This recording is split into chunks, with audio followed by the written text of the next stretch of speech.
So I said to be continued. Here's the continued. So once again, the big first video I just wanted to share, and the big reminder out of all of that is the power of your words, the power of your mind, and the power of your thoughts. I definitely can say that your power of your mind can control so much. I wanted to say I have failed, and I'm open and okay with it because I said that I would do it better my second time. And I think my husband can say the same. And I don't like to put anybody into, giving out their information. So really, I want it to be about me. But I think that my husband would share that he is gotten to have a marriage that is successful, loving, and we have created two beautiful kids. And with everything in the middle being that I grew my faith, we had a journey. It was not an easy journey. Like I shared on video 1, I have a bicornuate uterus, and what that means is it's just a heart-shaped uterus. So that is why I love hearts so much.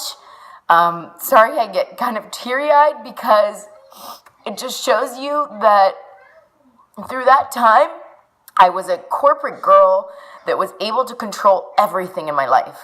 And at that time, I wasn't able to control one thing.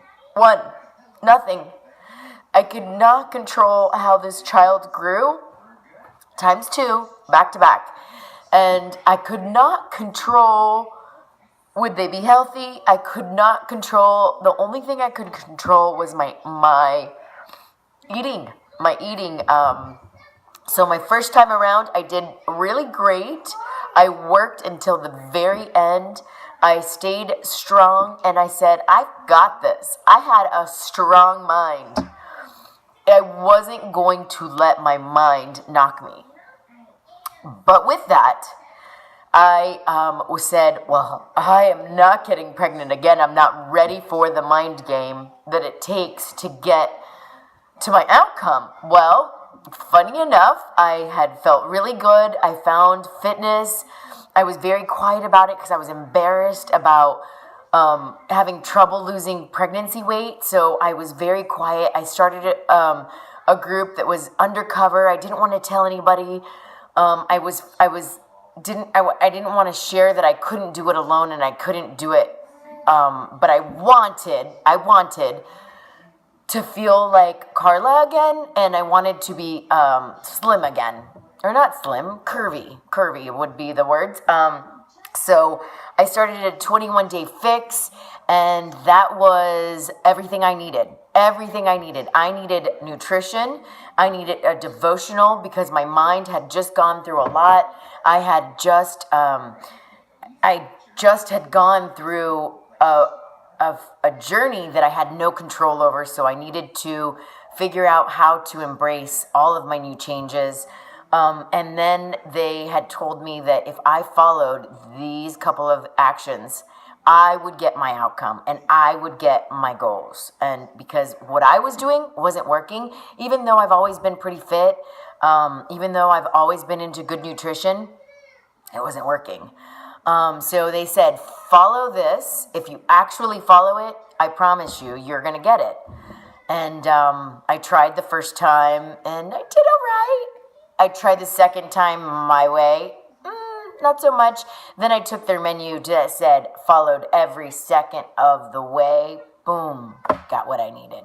Just to tell you, I finally said, wow, if they know what they're talking about, maybe I should listen. So once again, listening became something in my life that's caught me.